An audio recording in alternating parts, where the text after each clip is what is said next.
For 160 years, historians have asked, could the Confederates have won at Gettysburg? Today, using General Edward Porter Alexander's own damning analysis, buried in his memoirs, we reveal the 5 fatal blunders that doomed Lee's army. Mistakes so profound they didn't just lose a battle, they lost the war.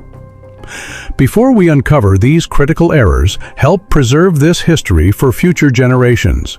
Hit like and subscribe, and also tap the notification bell so you never miss our deep dives into America's defining moments. Imagine standing on Gettysburg's hallowed ground where America's fate teetered in the balance. General Robert E. Lee's Confederate forces stood ready to deliver a decisive blow, yet catastrophe followed. What if hidden miscalculations and command failures sealed their defeat before the fighting truly began? We examine 5 pivotal reasons why Confederate victory proved impossible.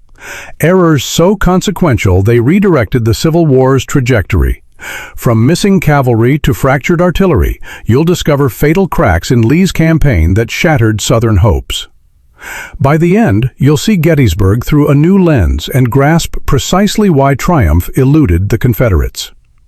On June 22, 1863, as Confederate troops advanced north into Pennsylvania, General Robert E. Lee issued orders to Cavalry Commander J.E.B. Stuart.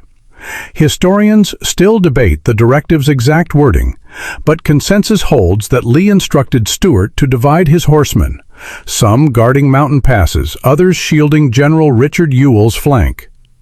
In a controversial move, Stuart pushed farther east than Lee likely intended, seeking supplies and disrupting Union operations. This allowed Union forces to position themselves between Stuart's cavalry and Lee's main army. Consequently, Stuart detoured northward, delaying his return until late on July 2, 1863.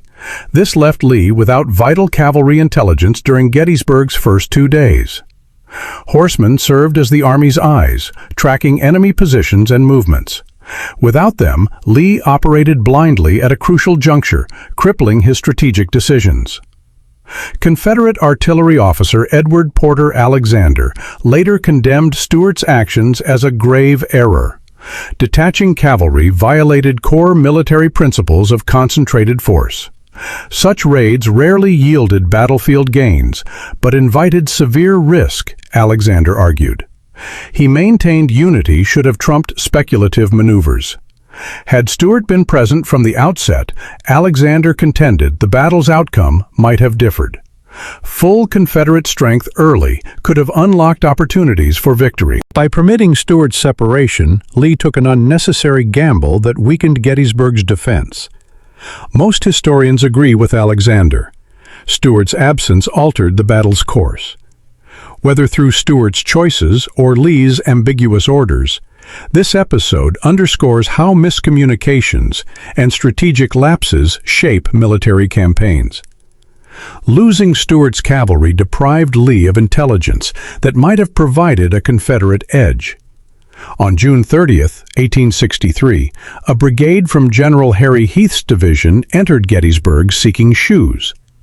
They believed General George Meade's Union Army lay 15 to 20 miles south, anticipating no resistance. But as Confederates approached, they encountered entrenched Union cavalry. Rather than attack, Heath withdrew, returning on July 1st with his full division and Dorsey Pender's reserves. When Heath and Pender's 12,000 men reached Gettysburg, they faced General John Buford's 3,000 Federal cavalry. Though outnumbered, Buford's men held firm until Union reinforcements arrived, the 1st and 11th Corps, swelling Union numbers to 23,000. Heath and Pender suddenly faced overwhelming odds. Alexander later emphasized how errors compounded their crisis. Without Stuart's scouts, Lee lacked intelligence on Union positions. With proper reconnaissance, Alexander asserted, Lee would have prevented 2 divisions from engaging 2 Union corps and cavalry. Alexander also criticized Heath's imprudent advance, comparing it to cautious orders Ewell received about Cemetery Hill that same day. Similar restraint should have governed Heath's mission, he argued, preserving strength for decisive actions. The consequences devastated Heath and Pender. Alexander noted Heath's lead brigades suffered near total destruction, crippling his division. Pender's unit also endured heavy losses. Alexander lamented these sacrifices for a trivial objective that weakened Confederate power without strategic gain. Though reinforcements stabilized Confederate lines later, Alexander saw this as a cautionary tale of poor intelligence and planning. Heath and Pender's depleted divisions hampered later efforts, highlighting the imperative of prioritizing core objectives. After Gettysburg's first day, Union forces held Cemetery Hill, a formidable defensive perch. Confederate General Richard Ewell then chose between attacking on July 2nd or withdrawing to Seminary Ridge. Alexander later wrote that while the Confederate position was strong, it paled next to the Union's high ground advantage. He argued their line was defensible and could not have been overrun. Alexander believed Meade should have attacked under public pressure, but Lee's reports show he attacked fearing his army was too distant from supplies for prolonged operations. Alexander dismissed this concern. Confederates remained at Gettysburg 4 days and later foraged successfully when stranded at the Potomac River over a week. This proved Lee's supply fears were exaggerated, Alexander insisted. He saw no need for Lee to attack. A defensive posture on July 2nd was wiser. Through skillful maneuvering, Alexander contended they could have forced Meade to attack under unfavorable conditions. There was no real difficulty whatever in our taking the defensive the next day, Alexander wrote. By attacking, he estimated Lee sacrificed 60% of Confederate victory chances at Gettysburg. Alexander deemed this the battle's and campaign's decisive turning point, a costly mistake that sealed Confederate defeat. It illustrates how wartime choices alter history's arc. While Lee's audacity inspired troops, Alexander's analysis suggests caution might have preserved Confederate strength and changed the Civil War watershed. Reflecting later, Alexander conceded Seminary Ridge was defensible but incomparable to the Union's Cemetery Hill fortress. He called the Federal position the war's strongest, effectively increasing their numerical and firepower edge by 50%.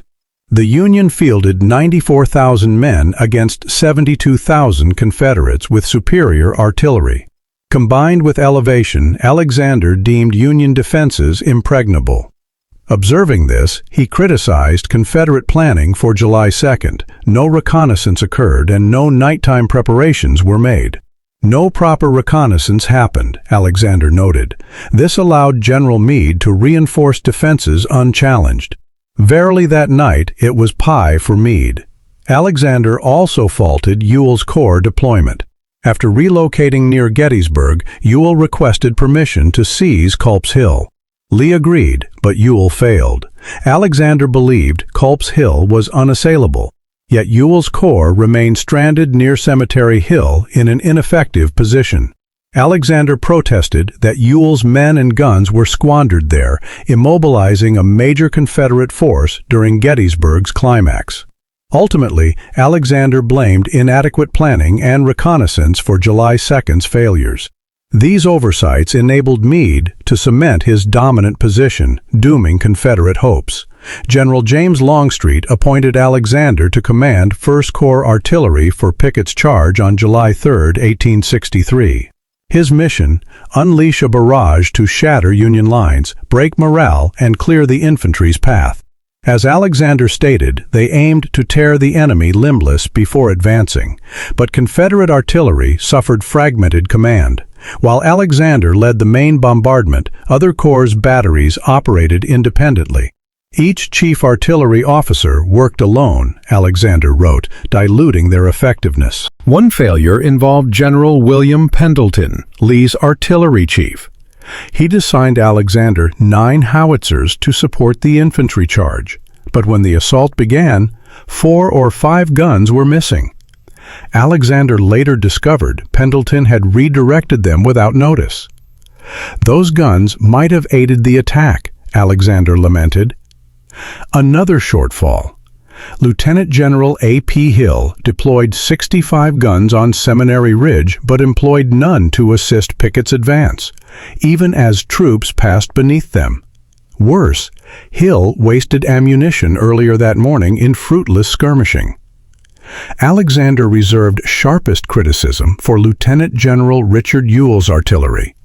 The Confederate line arced around the Union's fishhook formation, offering flanking fire opportunities. But Ewell's guns missed this chance. Only one of his 5 artillery battalions joined the bombardment. Alexander blamed this disarray on absent centralized command. A competent chief would have coordinated all batteries for maximum impact. Instead, Pendleton's weak leadership permitted disjointed operations, forfeiting a critical advantage. Alexander faulted the entire artillery effort. Disorganization allowed Union Major General Henry Hunt to endure the barrage and prepare for Pickett's charge unhindered. These flaws doomed the assault, turning Gettysburg and the Civil War against the Confederacy. Thus, Edward Porter Alexander identified 5 fatal flaws that sank Southern hopes at Gettysburg. Was defeat inevitable? Or did a cascade of blunders and squandered chances doom them from the outset? What if one clearer order, one wiser choice, or tighter coordination had altered history? If this dissection of history's turning points resonates with you, join our community of dedicated history preservers. Like this video and click subscribe, ring the notification bell, and share your thoughts below. What if of Gettysburg haunts you most?